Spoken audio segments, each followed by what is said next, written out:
There is breaking news, and I want to make it clear. I want to make sure you hear it clear. Matt Gaetz, a former congressman from Florida, and the first attorney general nominee put forward by President Trump, started his meetings yesterday on Capitol Hill with senators on the Judiciary Committee, and as Vice President-elect J.D. Vance was a part of being really the Sherpa, as we call it, in those meetings as well. And now by noon, 1 p.m. Eastern time, before that, he has withdrawn his nomination. Matt Gaetz will no longer be the nominee for Attorney General. He is no longer a member of Congress. There's lots of different reasons why you could say this has happened. And then there's questions about how this will affect other nominees. For instance, would it have been good, Ben, if you had Gaetz maybe hang on a little bit longer for Pete Hegseth, for Tulsi Gabbard, and for some of these other targets by the Dems, because he was taking all of it. When Pete was first named, Hegseth for DOD, it was clear that Democrats said that's the one we want. We want to get that one. We want to take him down. More started getting named. Yeah, and then all of a sudden Gaetz came out and it was like, oh wait, pause. Let's pivot to that. And we know there's a lot of Republicans that hate him, and there was. But I think the part that's also so shocking about this is Gaetz yesterday was on Capitol Hill meeting with senators. Yeah, I think people got to understand with the Vice President-elect, J.D. Vance, walking him around. There was no indication that this decision was going to happen today. So there's one of two things that I think probably happened. One, the letter that went to the FBI. If they thought that was going to be responded to by the FBI in a positive way. So the Senate Democrats sent a letter saying, there's precedent. They wrote it down that you can send us your FBI report on him if we're going to have to vote on whether he should be Attorney General. And the FBI report probably would be worse than the ethics committee report. Yeah, and I think there must have been such damning information there, and or there were questions that senators said, I'm going to ask you in confirmation that you need to be prepared for. And I think there was probably some of that as well, where there were some senators that looked at him and JD and said, hey, if we move forward and you're in front of us, I'm going to ask you this question based on information I've been given. Yep. You need to be prepared for this. Do you really want to answer this question publicly? Yep. And if you do have to answer this question publicly, do you think the rest of the room is going to vote for you? There had to be a moment there yesterday in gamesmanship where Gaetz went home last night and said, this is not going to work. Or it could very well be Vance called Donald Trump and said, hello, hey, this is not the hill you want to die on. There's no way it's going to get confirmed. And you do not want these questions being asked on national TV and bogging down your other your nominees. Right. If you don't get the AG in place, and that's important, guess who you don't get in place?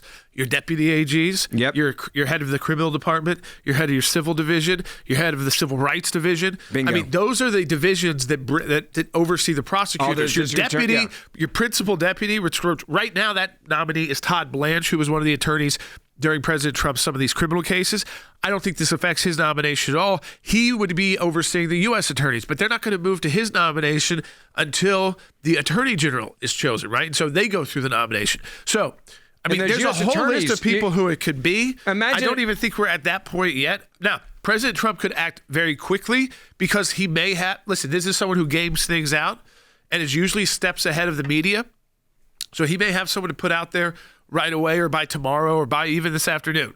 Well, you want to kill the Gaetz story. Politically, if I'm the White House press secretary right now or the incoming White House press secretary and I'm with my comms team, I'm saying, excuse me, President Trump, I need number 2, and we need to announce him very quickly because I want the name Matt Gaetz to go away forever. And I want to disassociate from the story, and I don't want any more leaks to come out over the next couple of days. And I don't want anything to be released by Democrats as retaliation to make us look like we made a very bad pick. We need to move on from this, what could be a disaster if more info comes out. Let's get a name. And look, Donald Trump's smart.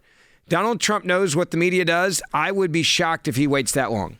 No, I don't think so either. I think that he, again... Do you want to go to the short list? Not yet. And the reason why is because we had a short list of a bunch of names that most of you would not know. A lot of them would have been attorneys that worked on his criminal cases, some who had some government experience. Others would be or some state AGs, people like that, people who had U.S. attorney experience.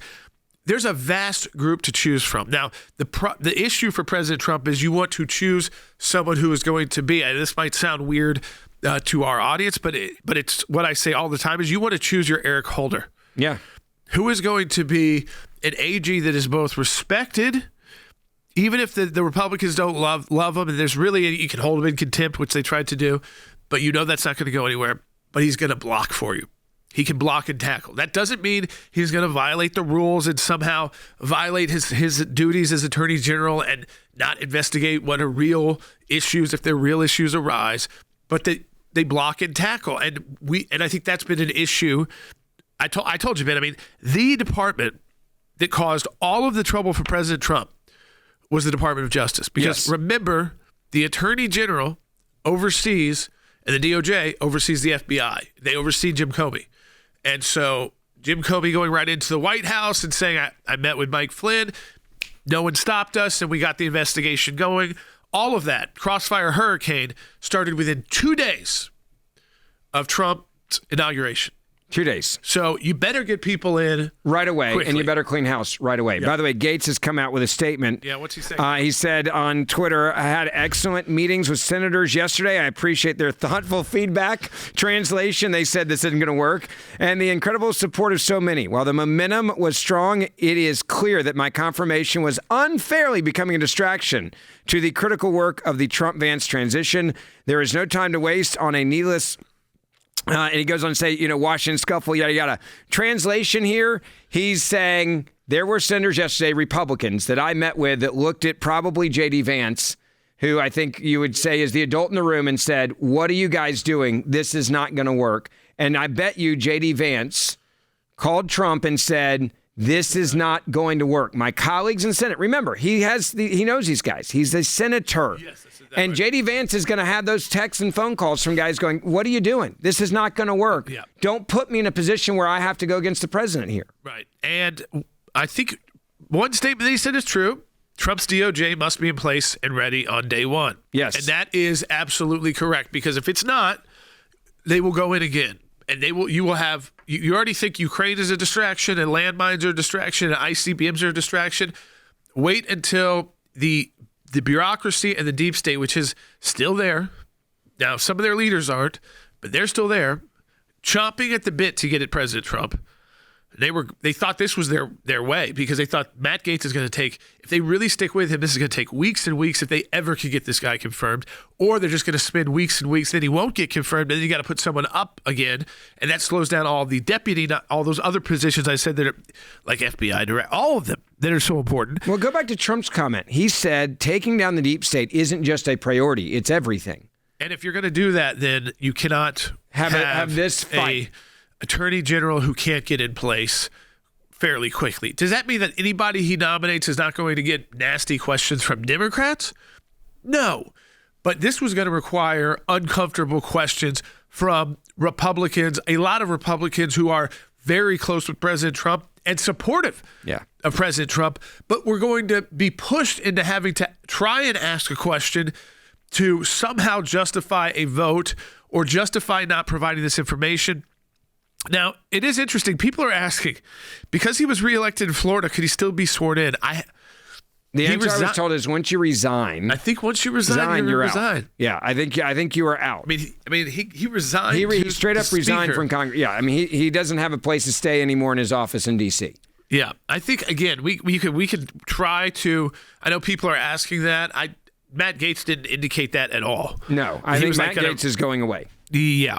And listen, he might be a very strong surrogate for President Trump later on as these confirmations move forward. And you know what? Maybe they're going to be so nasty to every one of these people. He's going to say, see, I told you. It didn't really matter who he put forward. They were going to trash everyone. But I tried to do the right thing. And I think, listen. Well, I will say this. A lot of Congress people I talked to when Matt Gaetz resigned so quickly, right? Because you knew it was going to be an uphill battle in this confirmation, if you have a brain, said, why did he resign so quickly? Because then the report wouldn't come out, the ethics report. And many conservatives that I talked to in Congress off the record told me this in the last week and a half. There was no way he was going to survive the ethics complaint and the ethics investigation as a sitting member of Congress. So he needed an out.